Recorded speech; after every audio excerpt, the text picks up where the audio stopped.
A surveyor steps ashore on an uninhabited island in one of the world's busiest shipping straits. Ash lies deep enough to swallow his boots. The trees are stumps. He counts 3 columns of ash rising from the island's cones and steam venting from at least 11 other openings. Before he leaves, he writes that no one else should land here. Welcome to Same Day, Different Century. I'm Zach. Today is August 27th. The Sunda Strait divides Java from Sumatra, and in 1883, it was one of the main sea gates into the Dutch East Indies, in modern-day Indonesia. Ships coming up from the Indian Ocean toward Batavia, the colonial capital, passed through it. Sitting in the middle of that channel was an uninhabited island about 5 miles long, called Krakatau. 3 volcanic cones stood on it. The northernmost, Perbawatan, was low and broad. Dan rose in the middle. Rakata at the southern end was the tallest, roughly 2,600 feet. The island had not erupted in 2 centuries. By most accounts, the ground around the strait had been restless for months, with frequent earthquakes. On the 20th of May, Perbawatan opened. Ash climbed about 4 miles into the air. The detonations carried 100 miles east to Batavia, where they rattled windows and doors, and dust fell on ships hundreds of miles away. Almost nobody left. A week later, a chartered excursion party landed on the island to look at it, and reported the ground covered in fine white dust and explosions coming from the crater every 5 to 10 minutes. Volcanoes erupted constantly across the archipelago. Through June, the island kept rearranging itself. A thick black cloud sat over it for days in the middle of the month. By late June, the summit cone of Perbawatan had disappeared, and the eruption had shifted to new vents opening between it and Danan. More vents appeared in July. Pumice drifted out into the shipping lanes in rafts thick enough to slow vessels down. Then, in the second week of August, the Dutch surveyor Verzenaar made his landing and drew his map, and after that, no one went back. Nothing in that record gave anyone a reason to move the coastal towns. There was no science of eruption forecasting, no framework for reading 3 months of escalation as a countdown, and no administrative mechanism for evacuating a coastline on a guess.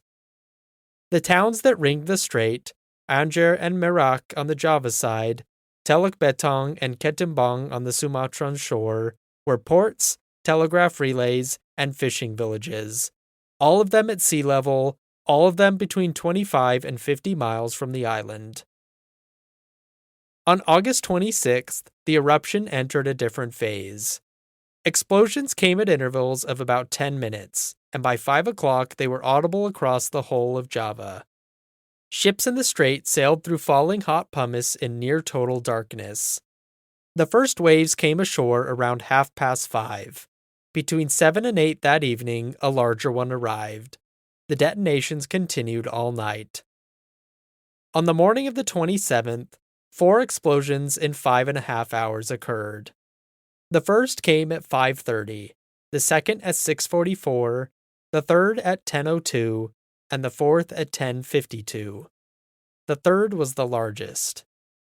Over 3 months, the eruption had been emptying a magma chamber beneath an island that sat in shallow water. As the chamber drained, the rock above it lost its support. Seawater found its way into a hot vent system, and the sequence became self-feeding. More explosive fragmentation, faster evacuation of the chamber, less support for the roof. On the morning of the 27th, the island began dropping into the space its own eruption had hollowed out. On Rodriguez, an island near Mauritius 3,000 miles to the west, an official logged what he took to be the distant firing of heavy guns. It was also heard in Perth, 1,900 miles to the southeast. The explosions of that morning generated waves that reached over 100 feet where the coastline funneled them, and the strait's geography funneled them almost everywhere. A wave that would have passed under a ship in deep ocean piles up as the seafloor rises, and the Sunda Strait is a narrowing channel with shallow, shelving approaches on both sides. The towns were built exactly where that piling up happened. Anjer was destroyed.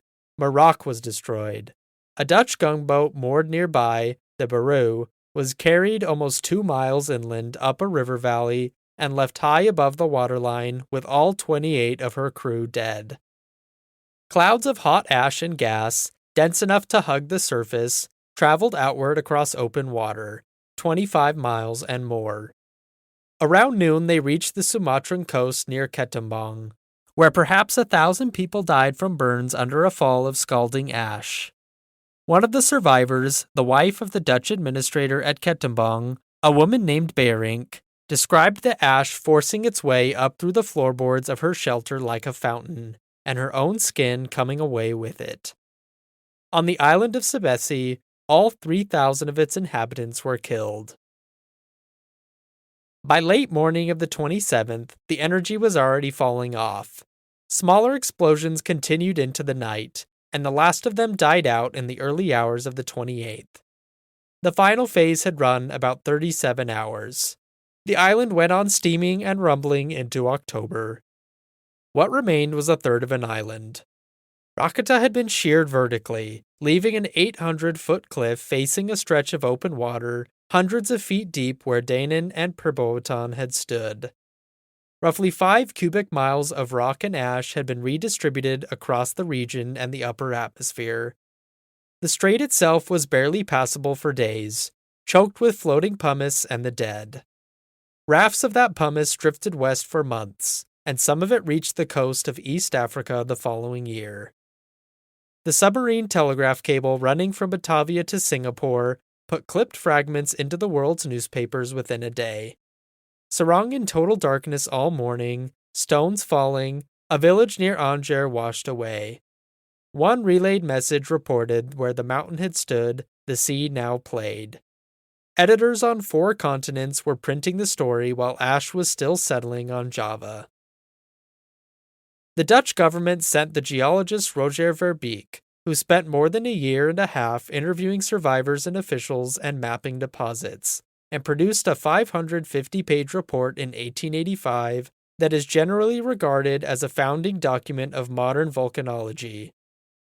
In London, the Royal Society formed a committee in January 1884 and advertised in the Times for authenticated observations. The resulting report, published in 1888, assembled barograph traces, tide readings, pumice sightings, and sky observations from around the world into a single data set. It documented the vivid red sunsets that brought fire brigades into the streets of New York and New Haven, the blue and green moons, and a high-altitude band of moving haze the committee called the equatorial smoke stream, the first evidence that a steady wind runs around the equator far above the weather. Meteorologists later named it the Krakatau easterlies. The volcano did not go away. A new cone, Anak Krakatau, broke the surface inside the flooded caldera. In December 2018, a section of its flank slid into the sea and sent a wave onto the same 2 coastlines, killing more than 400 people.